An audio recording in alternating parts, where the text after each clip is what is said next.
for tuning in. I am JayLees. This is JLeesCorner. And this is another edition of Car Conversations on JLeesCorner. Okay. I hope everybody's having a great Monday and stuff, okay? But first things first, if you have not done so already, please take a moment to subscribe to my channel and become a whole JayBird, dun, dun, dun, dun, dun, and all that goodness and stuff. I can't close my eyes and hold my hands up as I'm driving, but please center yourself, okay? You can also, don't forget to like, comment, and share this video. Follow me on IG and or Twitter at J_Lees_Corner, okay? So, just a couple of things I'm going to chit-chat about today because it's a car conversation I've done one in a while, and I got about 20 minutes to spare. So, Meg Thee Stallion was on IG last night. Well, yesterday, because it wasn't nighttime, it was yesterday.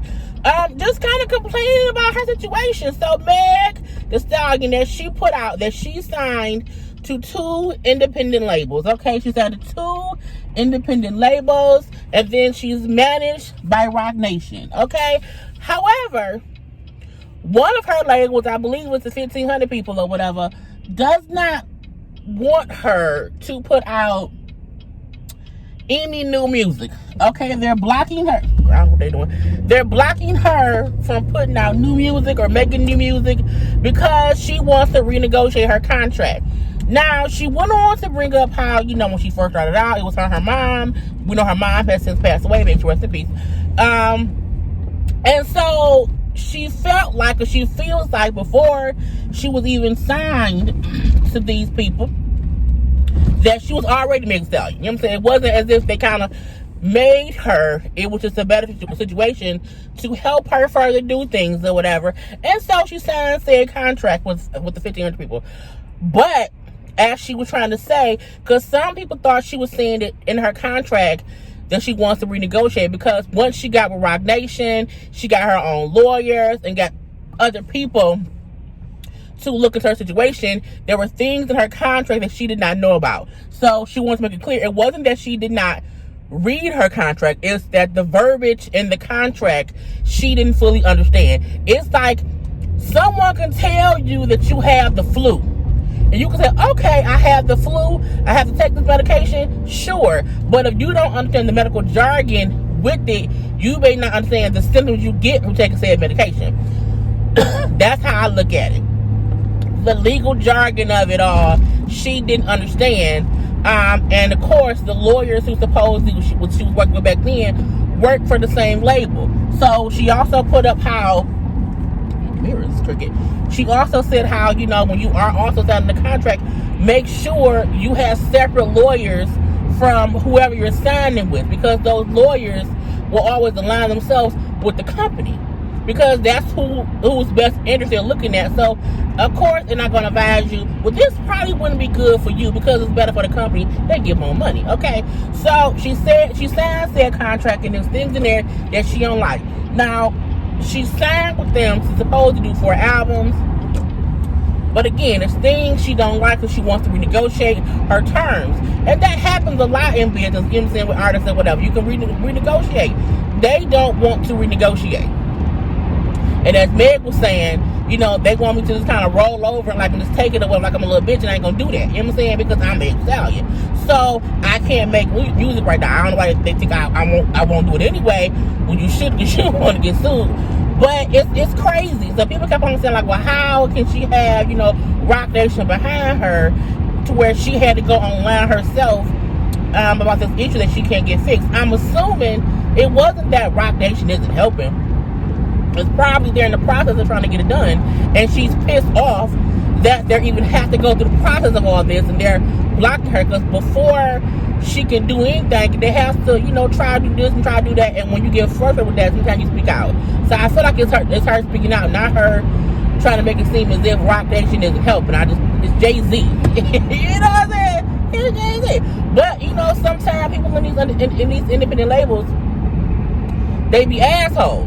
You know what I'm saying? And because of the contract, they don't have to renegotiate.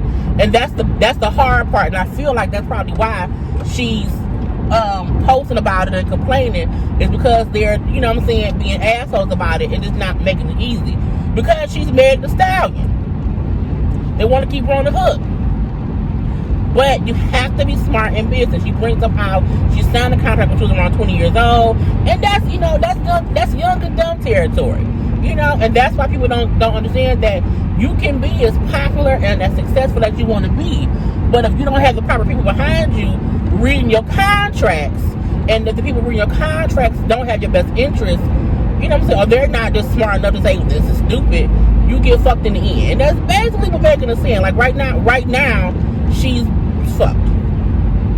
But she's hoping to get up out of it. So I just think, you know, it happens a lot. Megan Thee Stallion isn't the only person who is probably in a bad contract or will be in a bad contract.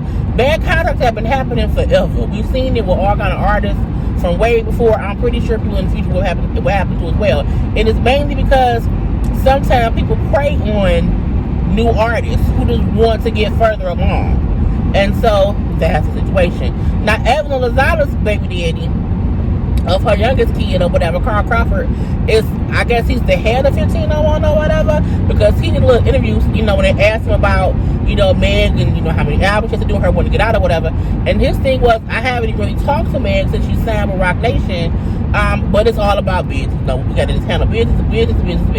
But I feel like I need to be paid for what I put into it, you know what I'm saying? I need to be paid for the risk I took, you know what I'm saying, to work. I'm like, bro, I'm pretty sure she's made you a pretty penny. And like Meg said on her live on IG, I'm not trying to leave the label. You know what I'm saying? I'm going to finish out my contract, but I want to renegotiate some of the terms within it. So I'm like, you know, it can go left, right, you know, up or down. This is kind of crazy if you ask me. Because it's foolishness. It's purely foolishness. Now, also, it was Nene and them, Kenya and them. Nene and Marlo was on Watch What Happens Live last night. And within the Watch What Happens Live, Nene, of course, was going ham on Kenya. And I feel like this is going to be a really, really good reunion.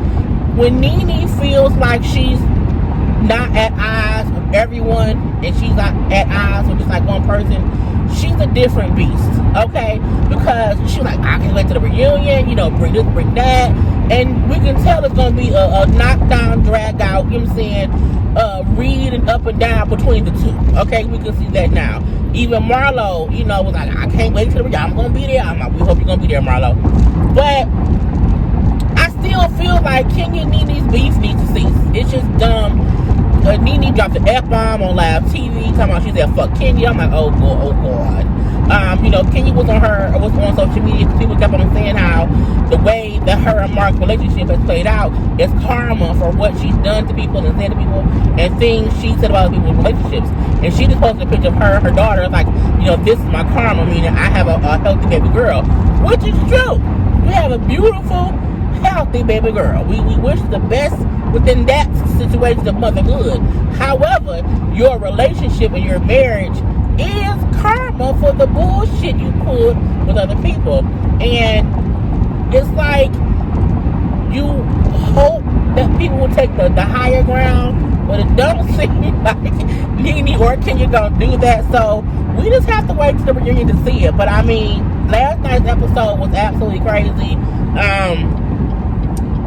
Just watching the show, you know, the tension between Mark and Kenya within itself, and then, you know, with Nene and Marlo being on Watch What Happens Live after the fact, and them like, you know, we don't, you know, Nene was like, I don't really care about how sad Kenya gonna be or will be, you know, because their marriage imploded. I don't care.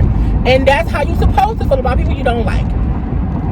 Point blank to period. And the last thing I'm gonna talk about on my drive to work, Romeo and Master P was on the Breakfast Club this morning. When they recorded it last week, it aired this morning, and they were speaking about the whole growing up hip hop thing and how Romeo and Master P has seemingly quit the show.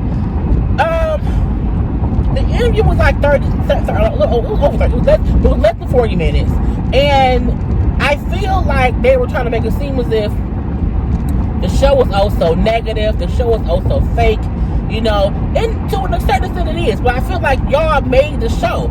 Like, the show was just as fake and negative during season 1 that it is in season 5. And that doesn't mean that Romeo can't want to evolve and move on from the bullshit of it all.